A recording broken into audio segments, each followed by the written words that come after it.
Hello, everyone. It's that time for the JMOR Tech Talk Show, where we answer questions about technology, explain the way they should work, and why they don't sometimes. And now here's your host, John C. Morley. Well, hey, everybody. It is John C. Morley, serial entrepreneur, and welcome to another episode of the JMOR Tech Talk Show. It's great to see you, Marcus. How are you doing this fine Friday? And now, only one more Friday left in the month after today. The month's already gone, John. I don't know what's going on, Marcus, but we're moving and shaking here at the show, and lots of great things happening. And listen, ladies and gentlemen, if you have anybody that is in the New York, New Jersey metro area, or you'd like to give a donation, John and my team, we're trying to break a national world record. Can't tell you what it's about, but I can tell you that it's about science. And if you love science, you want to break a record, and you want to be part of history, you're going to want to reach out to me. All right, let's get into the show. So lots of things are happening, Marcus. This was really interesting. Bacteria that can recover precious metals from electric vehicle batteries. You know, with like 1.4 billion cars in the world, this is going to be something that's going to be needed. They're going to need a way to clean these batteries up and clean them up fast. And they say it's going to double by 2036. I mean, Just wow. If these cars burn petrol or diesel, there's going to be some consequences with the climate. And I hate to even speculate about that. It is. Hopefully that they took that into consideration. But, it's like they say, sometimes you put the cart before the horse. Exactly. And electric cars are speculated. I don't want to state. They're speculated to emit fewer air pollutants if they're powered by renewable energy. Yeah. And not to mention that if we just talking about the batteries alone, these battery shelf lives aren't that long. No, they're not. And that one country we talked about, and also China a while back, they're locking in on a technology to manufacture facilities where they can change these batteries, like in Teslas and other cars, very, very quickly. And I think they're trying to license this technology, and I don't want to say the word rip off, but let's just say get an awful lot of money. Yeah. How do I say that politely, right? I don't think there's no way to say that politely, unfortunately. Manufacturers of these EVs, they're trying to keep the import costs low and find reliable sources for new raw materials, but it's becoming tough with deep sea now being an option and other damage to habitats that are endangering wildlife. I mean, it's a challenge in landfills and some of the poorest regions with over 2.5 million tons that are added to the total each year. I mean, that's just hard to even fathom, Marcus. You can't digest it at all, even if it was something delicious to look at. But when we talk about the question of like, why not just reuse what's coming at us anyways, we don't get smart people that can answer that. I think you're right. And, with a shelf life now of 8 to 10 years, that's if you buy the good batteries, not the cheap ones. Yes. So the lithium ion batteries are currently recycled at a meager rate of less than 5%. Ooh. Ouch. Yeah. You don't want to tell that to the person that pulls the blue garbage cans. Why aren't we reusing them? I mean, this is crazy. I mean, EV batteries could become a significant portion of the global waste pandemic. Oh, that's terrible. Another pandemic. Yeah, on top of one that we're trying to one that's not going to require a booster or a shot to combat, but it's going to need something called intelligence. And, the largest lithium ion battery, you know where they're located, those recyclers? Guess where they are? Oh, I you know what? I got to be honest with you. I don't know. They're in China. Oh, that's a great place to have. And recycling is often treated as an obligation, and companies, have to pay now to do it in North America and Europe. And competition is becoming so intense for dead batteries in China that these recycling companies are willing to pay to get their hands on them, no matter what they have to do, even fly them in across the country. Look at all the waste and jet fuel and extra pollutants in the air just from that. That is scary, John. That is very scary. And what is increasingly interesting is just the amount of money that's going to be made in someone's pocket. Exactly. I think it's everything's about money. They don't really care about the economy. They don't care about people. It's sad to say this. It is. And a lot of these batteries that actually make it to the recycling area, they're melted and their metals are extracted. And they do this in large commercial facilities. And guess what happens, Marcus? It uses an exorbitant amount of energy. So guess what happens when we take energy? We emit carbon. Very bad for our planet, not to mention the ozone layer. Very bad. And as you mentioned earlier and alluded to it earlier, we have a pandemic that is right around the corner and we don't even know it. Exactly. And, plants like this, they're not cheap to build. They're extremely expensive to engineer, to build, to operate. And the equipment that is, let's say, a necessity, is treating very harmful emissions generating by a smelting process. And in case you didn't know what a smelting process is, ladies and gentlemen, that's when you take metal and other byproducts and you melt them. You always have to separate the different areas because you don't want to have certain things mixed. And also the reason they want to separate them is because they won't get their money if they're mixed. Not to mention there'll be some fines if you burn things beside the pure metal. So you don't want to burn plastics and metals. That could be bad. You want to separate them because we know when we burn metal and plastics together, well, that's a very bad gas. Very toxic. Very toxic. More toxic than someone used to date. So, and the thing, Marcus, that really gets my goat is that despite all the resources and money to put these together, they have a very low probability of having the resources to recover precious, valuable battery materials. Oh, wow. Did you know that the global market for metal recycling is expected to grow from 52 billion in 2020 all the way up to 76 billion by 2025? Yeah, like I said, someone's getting rich. But, bioleaching, also called bioming, it employs microbes which can oxidize metals as part of their metabolism. So that's the whole thing I wanted to share with you. Yes, we got a problem, but now that we have bioleaching being implemented, it's a chemical way to supposedly safely, quote unquote, use microorganisms to extract valuable metal from ores. And that's pretty interesting. And I really like to see what the study says about that and how effective it is. Well, they say that, the mining industry is using it and they're getting valuable metals out, including circuit boards, contaminated water, and uranium. I mean, it seems interesting, but I'm not sold yet, Marcus. I mean, I think this may be pie in the sky until I see some numbers. Yeah, and that's the thing about when you roll out something that's supposedly supposed to counter, what's going to be driving everybody crazy at some point. You don't really get nothing concrete until there's years of research. Exactly. And then our friend Uncle Sam and the rest of the government team will start imposing fines so they can just, they're desperate to make money any which way.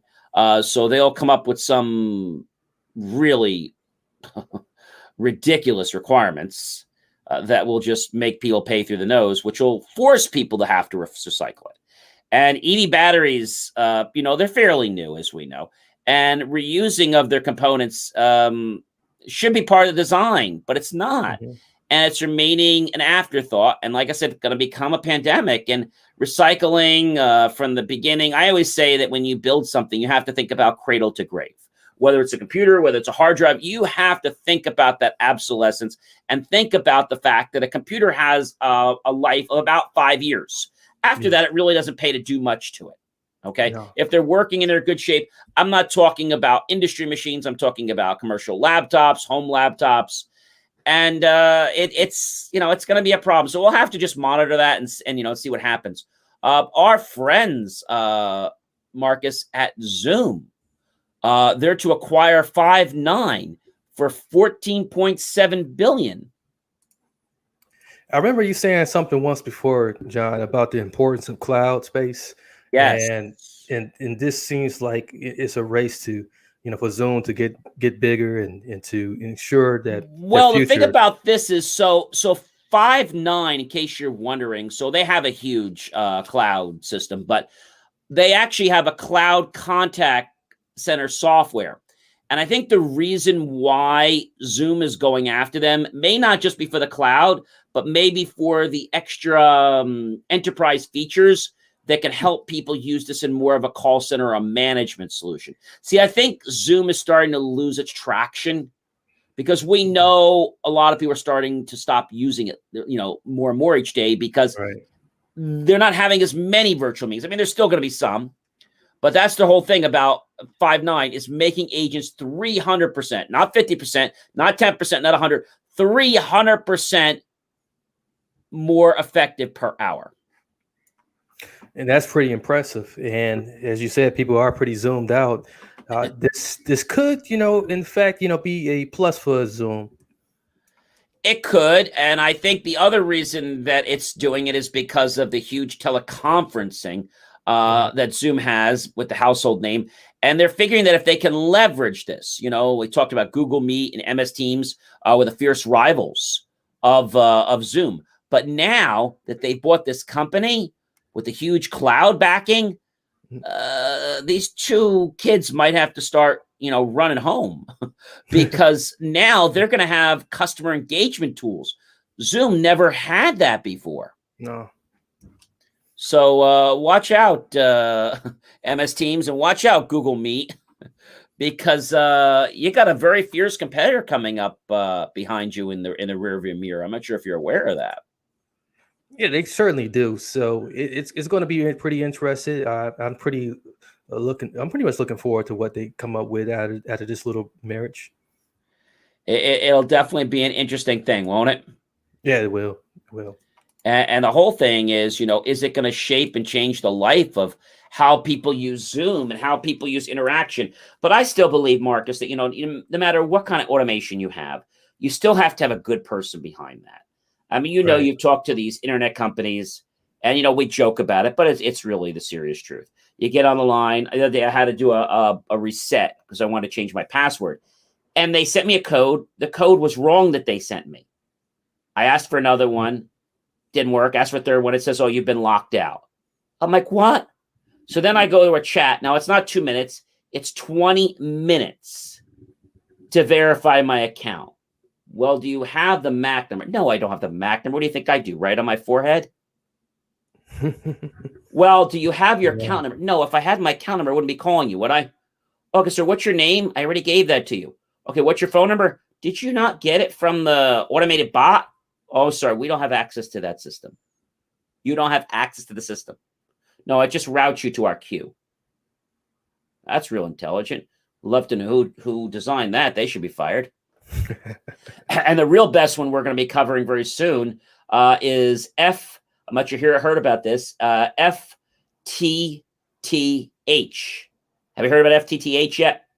No, that's a brand new one for me. It's very brand new. And so in our area, we have Altice and Optimum, which is the same company. The French took them over, and it's not been the same. But they're trying to get back some credibility. They're building out FTTH, which is fiber to the home. Now, Fios does just about a gig. Just about, not quite. They're going to be able to do, Marcus, sit down for this, 10 gigabytes per second. Oh, geez. That's great. They're estimating a street price of over $200 to $300 for this. It'll be ready sometime next year. And the last couple weeks, they've been ripping our town up to put all these wires. So I have to ask myself, is this French company going to keep it, or are they going to sell it? I don't think they should be allowed to be able to operate this company when they're not even in the U.S. You should have to have so much stake in the United States to be able to control something that is in a major part of the U.S. And so they're ripping streets up. They're paying cops from multiple towns left and right to be their babysitters so they can stop traffic And let me tell you, they're doing a real job here, and they're putting in this huge infrastructure from the new fiber to the home. They're putting in the new gateway, this thing to the streets, and you're going to have to get a new modem too. So this is going to be a little pricey, and they claim, Marcus, it's going to raise the cost of the home. I don't know about this, 3.1%. Oh yeah, that's far fetched there, and I can't really see it happening. Someone's probably dreaming and never woke up. I think you're right. And the other question I have is, if they're putting modems out now, like these new UV modems, you got to be so careful. You tip them over, they could catch on fire. They have a software throttle in them that actually cuts back 80 to 90% of the modem so it doesn't catch on fire. And now they're putting in a 10 gig service. Can we really trust them with that? Do they really know what they're doing? They're investing in technology, but who's actually engineering this? I don't really have a lot of faith in these cable companies. No, and no one allows you to sit down and vet them properly. And like you said, if you are not from the U.S., you need to be more invested in just landing your company here to gouge everybody. Exactly. Speaking about communication and tools, checking your phone for spyware is becoming more and more of a question for people. And there is a new tool for, actually, it's an amnesty tool. Amnesty International, part of a group that helped break the news of journalists and heads of state. This new tool that's going to allow you to check your phone for spyware.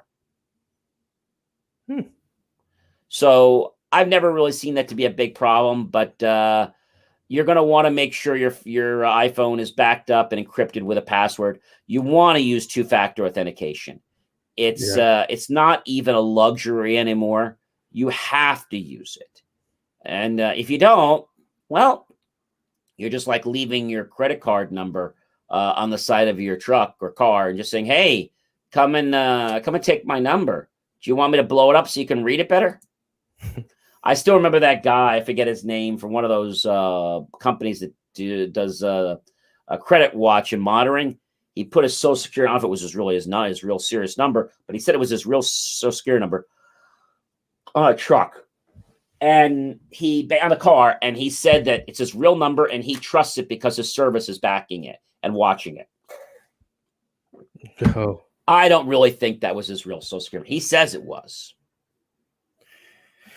Yeah, he could have been bluffing there. So there's no real way to know that. No, and our friends at Twitter are testing upvote and downvote buttons on tweets now.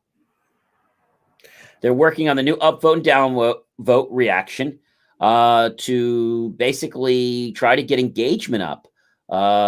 So this is different than normal retweets, I should say, and replies. It's testing this feature for a small group of users on iOS only, and it's already been spotted according to multiple tweets from users that are part of the test group. So not everyone has access to it. And Twitter writes that iOS users may see upvote and downvotes in several different styles coming up in the future. And some of these new features are going to hopefully, they think, inspire more people to be interactive on their platform. We're going to have to see, Marcus. We're just going to have to wait and see. They're trying just about everything. And so... And I can't fault them for doing that. I can't fault them either. Yeah. I can't fault them. But I do feel that, just like we learned the other day, and I don't really have data to back it up, but we've just heard rumor that even our friends at TikTok, their algorithm may not be as sound as we think. It may not be as fair as we think. Yeah, I have heard many reports about that. It is sounding like there's some foul play going on in the algorithms. Yeah, that's happening. Speaking about unfair, for years, Apple would never let you get into their products, like their computers, unless you had their special tool. And you could never buy that tool or get that tool, even if you were in the technology industry, unless you did so much money per quarter in business with Apple. Well, the Federal Trade Commission is going to start going after people like this, and they're pledging to fight unlawful right to repair restrictions. Watch out, Apple. Yeah, it's definitely aimed at them. because They're there's really the yeah, ones. I mean, there might be some others, but those are the ones that have been yeah, causing the biggest problem, right? right. And so, in the order signed by President Joe Biden on July 9th, the White House explicitly calls out smartphone makers that impose restrictions on self and third-party repairs, making repairs more costly and time-consuming, such as by restricting the distribution of parts and diagnostic and repair tools. This could also play a hand to some laptop manufacturers too that do this. Yeah, there's a lot of them that do that as well, and but for whatever reason, there's this huge fear of someone creating hybrids of their products. Well, I don't know if it's that. I think the real reason they do it, Marcus, is because it's money. Huh? Because when you go to Apple, it's never by the hour. It's like $165 to open the case. And then while it's open, we'll put whatever you want in there. But that's our fee to open it. Doesn't matter if it's open for a minute or it's open for 3 hours. That's the fee to open it. If we close it, we have to reopen again. It's another $165. Wow. So this could be trouble for Apple, who strictly inhibits users to repair their own devices. It's going to be interesting what happens, but I know that Apple's not going to be very happy about this. No, they're not. And, the Federal Trade Commission doesn't get involved too often, but when they do decide to pursue something, they're not going to stop. Yeah, it's going to be very aggressive actions coming their way. And, we never really talked about whether it's male or female when we talk about Alexa, okay? We know she's female, but I'd like to say that she's getting a brother, is the way I want to term it. Yeah. The way technical people say it is, well, we can just change the voice. Okay, so does that mean they just get a sex change and they can just have no. So Alexa's getting a brother, but the way they define it, you can just make the option to convert it from female to male in just like one option. Well, you know what they say. There's nothing like the sound of your annoying brother. So you're going to be able to do that, and it's going to. They call it the Ziggy wake word. It's going to join the existing Alexa computer Echo and Amazon and wake words that have already been available to use with Alexa for years. Amazon is not specifically associating Alexa with the feminine sounding voice and Ziggy with the new masculine sounding option. So that's the new one. It's called Ziggy. So users can either use one of the two voices, Alexa or Ziggy. You see, I'll be honest with you. I don't like that concept. I like the idea that if you get the product, you should be able to buy it as a male product or as a female product, but you shouldn't be able to just change it. Yeah, there's something kind of, behind that's really kind of cheaping, the whole process. Yeah, exactly. And I don't know. I was talking to a customer just before, and he was ordering cartridges for his printer. But something interesting he told me. He told Alexa to go, when the printer was low, to order the cartridge. It says it was low, and he said to order it. And he didn't get the manufacturer's cartridge. Oh. He got a knockoff. I said, well, that's a setting in Amazon. You have to just go in there and change there. I think they just figure that if you don't change it, they're going to make more money on the knockoffs. We all know that. Right. So it's going to be interesting, and Amazon is going to do something else. This is going to be pretty interesting, Marcus. They're going to let developers compete for the Echo show screen. Oh yeah, that's going to be pretty cool. I don't know if I like it too much. You like things like you could say if the dogs walk. Okay, I'm okay with that, but then make suggestions on where we could go for dinner. Or I don't know if I like that idea. You got a point there. It's like, oh, by the way, they show one pizza place here. Click here to view a meal. Or, hi, John. Are you hungry? I've got a great offer from. Shall I order that pizza for you? No, thanks. Well, what are you in the mood for? Alexa, I'm not really hungry. Really? You haven't eaten anything all day. Actually, I went out. Well, where did you go? I don't show you went anywhere. Well, I didn't log it into the system. You didn't tell me where you went. Well, how can I keep track of your calories? Okay, but never mind, Alexa. I'm only trying to help you. I know. Go to sleep, Alexa. Oh yeah. So they're going to start having things like event-based triggers. And just like I told you, I knew Yeah. this was coming, proactive suggestions. Mm. So if a customer is going to work, customers might opt to have a skill proactively suggest that they lock their home. Hey, Mike, I see you're leaving for the office. The house isn't locked yet. Did you want to do that? I get that. I get Yeah. that. Okay. By the way, I see you're by XYZ. Did you want to order something and then just wait here by the curb and I'll have somebody bring it out to you? No, that's okay. And our friends at later this year at Whole Foods will be launching, yes, they're one of the very first, a proactive curbside pickup experience. Just wait till you get a load of that. So, shouldn't be that much different than what we get at a local Walmart. I would imagine. Well, the difference is going to be this, and I've talked about this before, Marcus, that all these people that get things for free, and I won't ever have one of these things in my house or Okay. my office. It's not because I don't like technology, it's because I don't trust what they're doing with the information they're learning about me. Right. And not that I'm trying to hide something, but I don't know what they're going to try to do with that information. I'll give you an example. I was giving a seminar the other day to our seniors here in Franklin Lakes. We had like 60 plus seniors, and we did lunch, and I did this title of a presentation called Staying Safe on the Information Superhighway. And many of them loved the presentation. It was like an hour. And I got to tell you, Marcus, people like a presentation when they're glued to the presentation screen. Absolutely. And I started off by saying, hi, everyone, such and such, did my little introduction and built my credibility. And once I did that, I said, so now what I'm talking about is an important topic. And I already asked the question, anybody ever have their identity taken or know somebody? Okay, great. So you know it's important. Well, before I tell you other people that say it's important beside me, and you've already seen it's important, what I want you to know about is I want you to take this so seriously that I brought 10 gift cards from local gift stores. And I'm going to be handing out poker chips to people that answer questions correctly during the afternoon. The 10 people that have the most poker chips can come up here and pick out a gift card randomly in one of the white envelopes. So make sure you stay tuned because you just might win a $5 gift card to one of the local stores in the Franklin Lakes or Wyckoff area. So I know that helped, Marcus. Yeah. But they were very interested in what I had to say.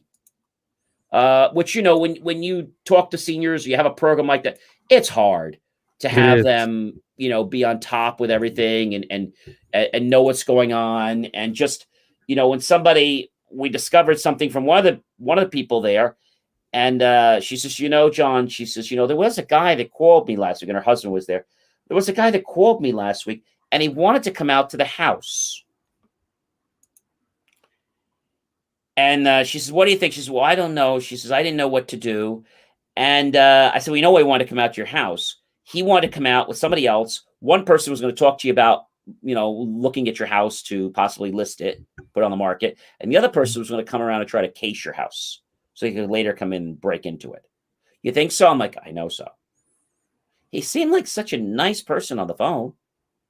So I asked questions like, so what do you do if somebody calls and says they're from Microsoft tech support and they need to get in your computer because it's vital or your security might be affected?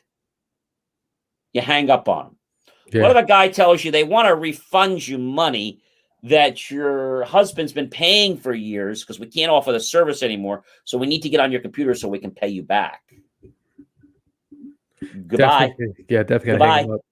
Goodbye. Yeah. He says, well, the guy says you hang up on him. I said, you do more than you hang up on him. You call the police department. You file a report with the online crime bureau, with the FBI, and then you file a report with the police department, and you give them a copy of that report. And you send all that also to the Consumer Affairs, and you also go to the District Attorney General's office. Oh. And I remember doing one a while back where there was a guy on the computer, and I spent like an hour at the client's place just having the guy just play around with the computer. And we was all done. I said, "You're all done?" He said, "Yeah, I'm all done, but I may have to come back because this is got a lot of virus." Oh, okay. Meanwhile, he's running the directory command and see all those files, they're all bad. Oh, okay. I don't know much about computers. And he goes, "Yeah, we have to take care of them. Normally it's $8.99, but I'm just charging you $1.99 lifetime support." I said, "Oh, thank you so much. But don't worry, we'll take your credit card at the end of the call." Oh, okay. So we're finished. We're doing this whole thing, and I'm playing stupid. And I said, "We all done?" He says, "You have the credit." I said, "Let me go get my credit card. But listen, do you know what a virtual machine is?" "A what?" "A virtual machine." "You have a credit card?" "Yeah, I give you my credit card." But so a virtual machine, I'll give it to you. It's a MasterCard. The virtual machine is something that I create and you play with and think it's a real computer. And then when you're all done, I click one button, it reformats. And the machine that you think you connected to wasn't really a machine, it was a piece of software. Okay, you have the credit card. I have the credit card. I'm going to give it to you in a minute. So I'm just going to go ahead and click on Format, Reboot. And you'll see that everything you just did went away. Oh, wow. Okay, we call you another time. Bye-bye. So they play games, Marcus. Yeah, they do. And I just love having them for breakfast. I know, or lunch or dinner. I remember my friends when I was in high school, we would go to one of the stores, the big S store, and we'd go out there and we would go to buy computers either before or after lunch, and we'd have fun. We'd go out there and it's like, so we're looking to get a computer with such and such, and we gave them some really wacky requirements.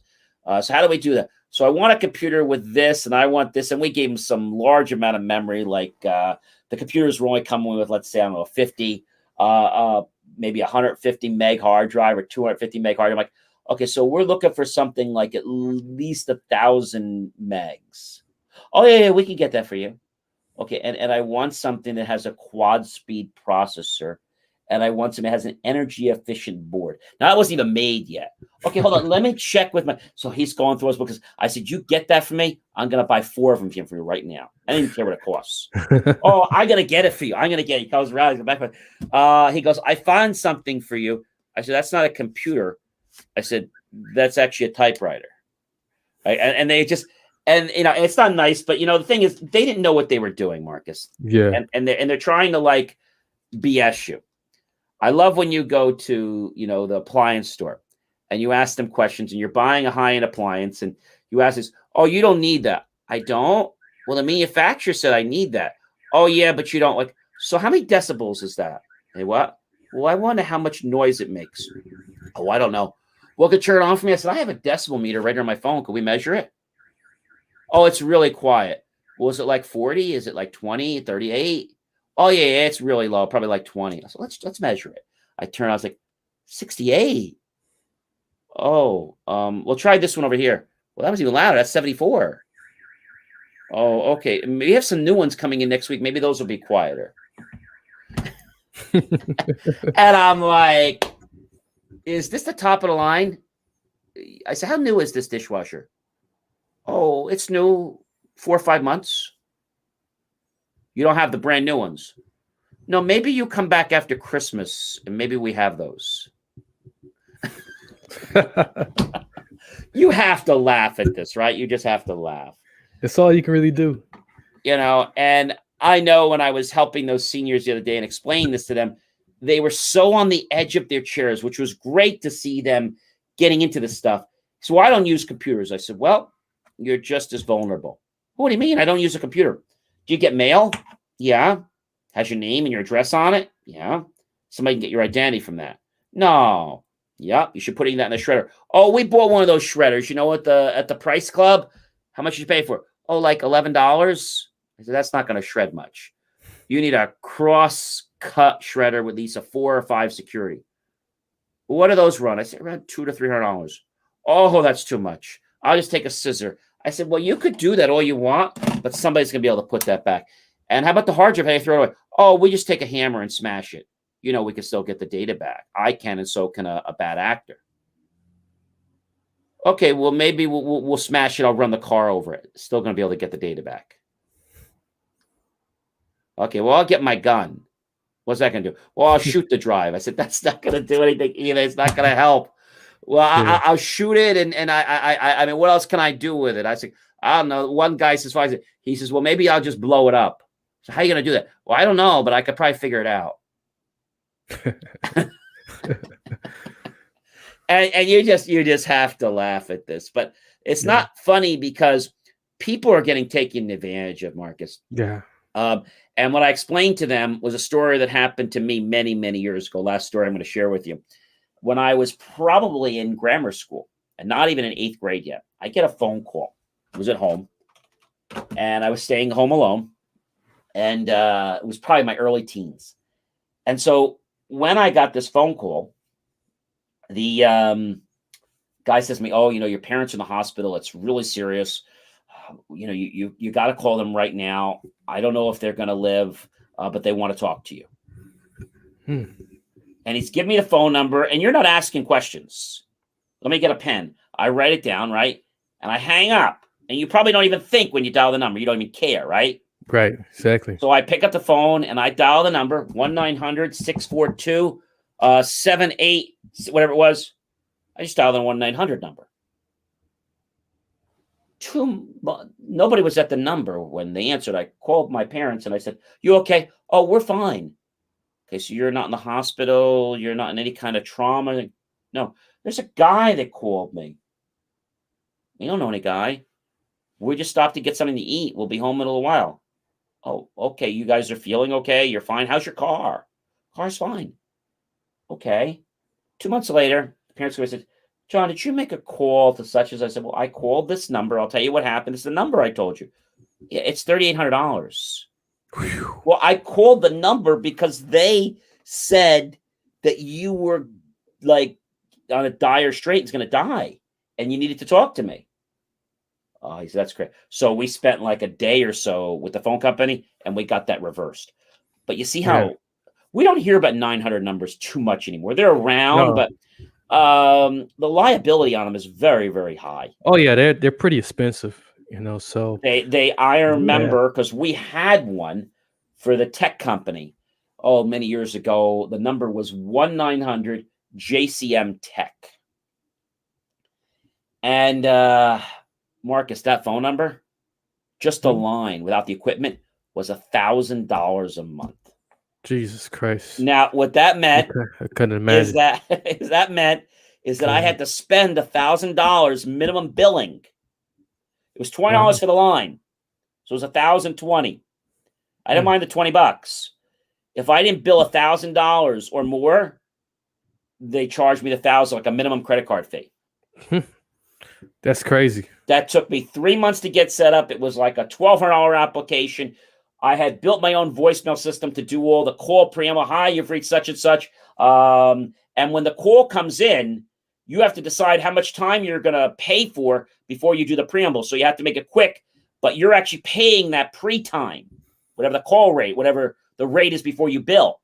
So let's say it cost me 20 cents or a dollar, whatever it was. So you have that pre-on. "Hi, thanks for calling the JCM Tech line. In just a few moments, you'll be speaking with a tech representative. Be sure to have your question handy and be sure to hang up before the bell starts. The tone will start and billing will charge at $3.99 after you hear the tone within 5 seconds. Hang up now if you do not want to be billed." So you get beep, and the people are sitting there going, "Hi, yeah, I have a question. You're being billed, right?" "Oh, yeah. But answer my question first, then you can bill me." "Well, you're being billed now." "Okay, so like I having a problem with the computer. Yeah, it's not turning on." "Okay. What should I do?" "Well, is it plugged in?" It's plugged in." "Okay, is that power?" "Yeah, it has power. The plug has power. There's a light in there that has power." "Okay." Um, so he comes in, he goes, "Did you and you checked everything?" I said, "Is there a switch by chance on the wall?" He goes, "Yeah." He says, "But it's not for the computer." I said, "Turn the switch on the wall." He said, "But it's not for the turns it on." It works. The switch powered the top outlet. Oh wow. And so he was on the call with me for about 5 minutes at $3.99 per minute. He tried to come in and dispute. Half of the calls that came in, Marcus, they were trying to dispute them. Well, we didn't get value out of that call. He didn't help us.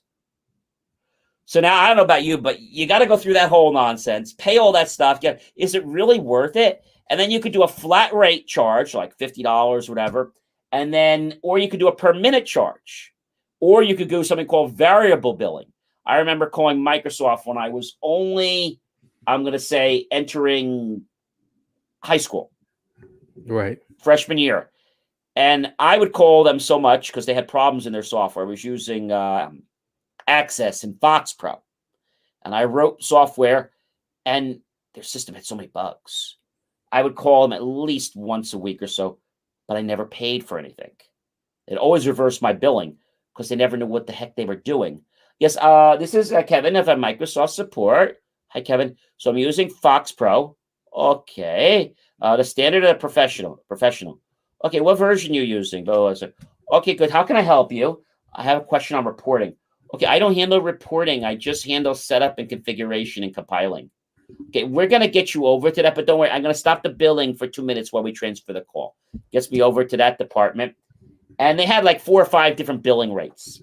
When they put the call on hold, usually when you talk to somebody and they're waiting, it went from $4.99 or $5.99 a minute down to 99 cents a minute. They called it the holding billing rate. It has a good name to it because I shouldn't be paying $5.99. I said, no, we don't want you to pay $4.99, but we have to charge you something. So we're just going to lower it to 99 cents. Oh, wow. Then I get a guy on the line. He said, can I help you? I said, yeah. I said, do you know the answer? He said, I'll tell you. He says, I feel bad. He says, I'm going to lower the rate on this call because we're not really helping you. So let me just change the billing rate. 1 second. He enters a few codes and we're back down. So let's say we spent, I don't know, a couple $1,000s a month. I got that back on my bill. Their software had a bug in it. Something crashed. And finally I said, you know what? Enough of Fox Pro, enough of Access. This software is very flawed.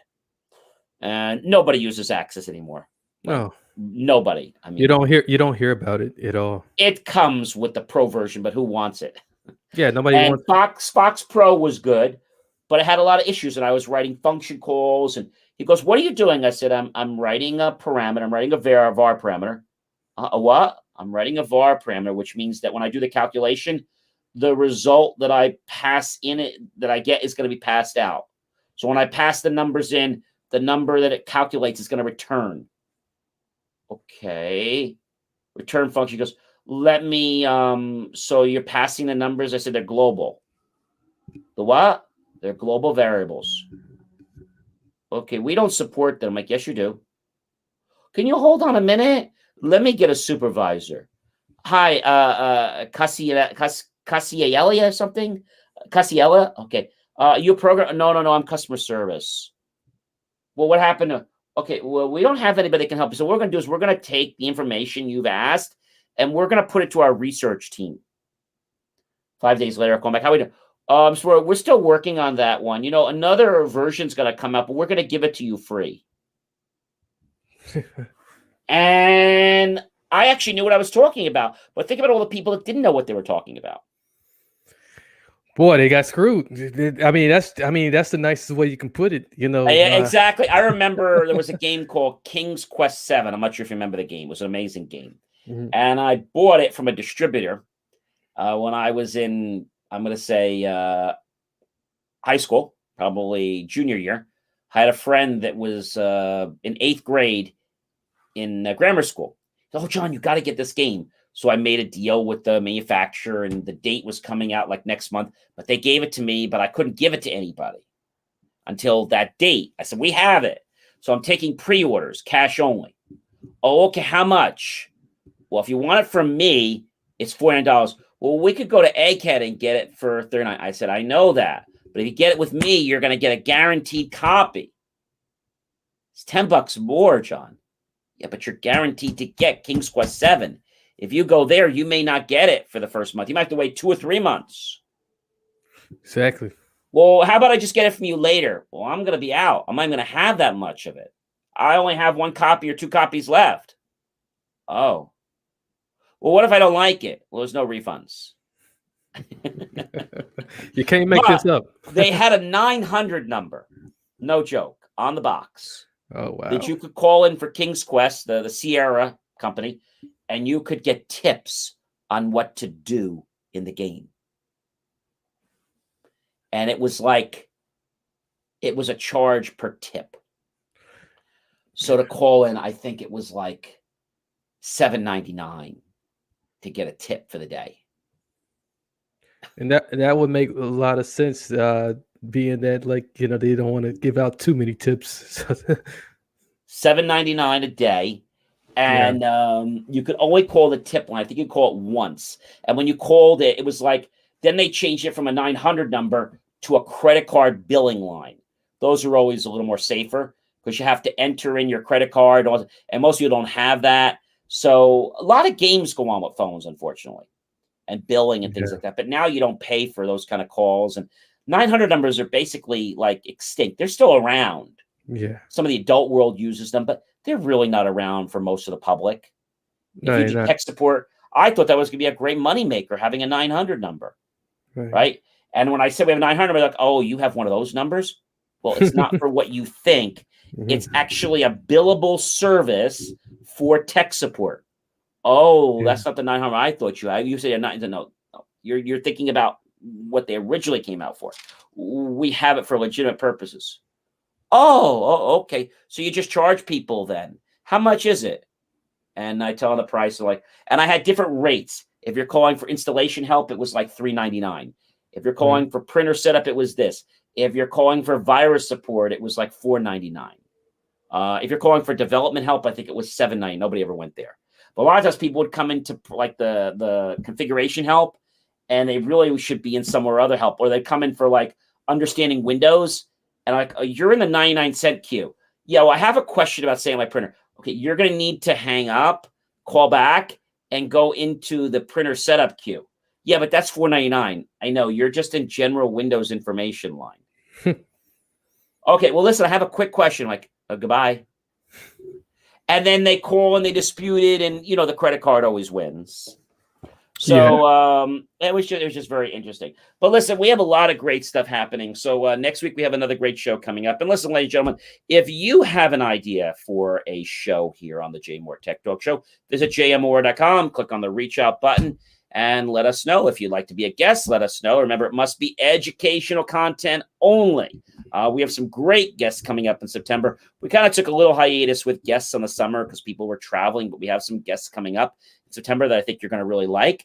And also be sure to check out many of my other channels, which I have lots. I have Envision, ENVISION, networking on YouTube. I also have John C. Morley, serial entrepreneur, where we have lots of great things. And as I said, if you're a student or if you're a kid at heart and you like science, you don't mind being on your feet for 2 days in a row and you live in the Bergen, Passaic, Morris, or Essex County areas, reach out to us and you can help us make history breaking a Guinness World Book record. But even if you are in a different state and you'd like to help us out, we can use financial contributions to help us buy the supplies we need. All of this we're doing is a community project. And so there's no profit being made on this. But the exposure to this is going to really change the world because the last person that did this was almost in another country. So we're going to make history, and you could be part of that. Where we break history, it's going to be 2 days, and the official Guinness World Book records will be coming Sunday afternoon to officiate the actual results. And then we can say that not only did the JMOR Tech Talk Show air, but we actually had a segment where we made history in the Guinness World Book records. How many people can say they made history? Not many. So, we have a lot of firsts here. By the way, we're coming up on our first, August something? We're going to have a little mini birthday party, too. I know we have a cake we're getting. And we're going to have a little mini birthday party because we're going to be 1 year old. Yeah. What's the date, Marcus? What's our date? What's our birthday? You remember?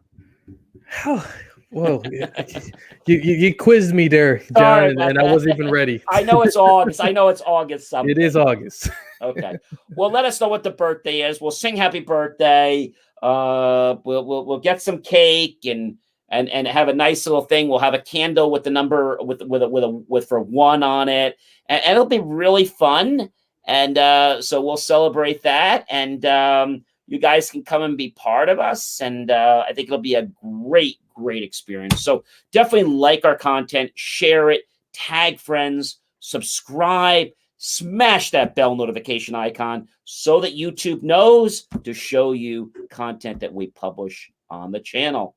And incidentally, if you have a product you'd like us to unbox, visit our website. Let us know what the product is. You'll have to donate to us. Send it to us prepaid freight. And we'll unbox it. We'll review it. And we may even invite you on the show. We actually just did a review on a stapler that we bought at a local office supply, comparing the difference to why this stapler is actually worth more money and how it has a claim, and we'll see if it lives up to it. It claims it'll never jam. Now, we know it sticks, but we don't know if it jams yet. Sounds impressive. It's very impressive. So keep watching us, ladies and gentlemen. We've got lots of great things coming. I guess we got to say goodbye, Marcus. I really don't want to, but we have to. Bye, everyone. Have yourself a great weekend. Enjoy this wonderful weather. And, be nice to everyone. Be smart. Practice social distancing, but don't drive your neighbors nuts. You don't have to ask every person if they got vaccinated. Just stay away. We're all adults, right? So let's be adults and let's live a great life. Let's be happy and let's enjoy nature. Get out there and spread some great positive energy and good vibes. And Marcus and I will be back here next Friday, which is going to be the last Friday of the month, which will be July 30th. We hope to see you then. See you then, everyone. Have a good one. Bye, everyone. Thank you for tuning in to the JMOR Weekly Technology Show, where we answer your questions about how technology is supposed to work and sometimes why you have challenges getting it to work that way. For more IT support and tips, just text IT support to 888-111. That's IT support to 888-111, and you'll get tips on technology. I'll see you next week right here on the JMOR Tech Talk Show. Remember, JMOR.com.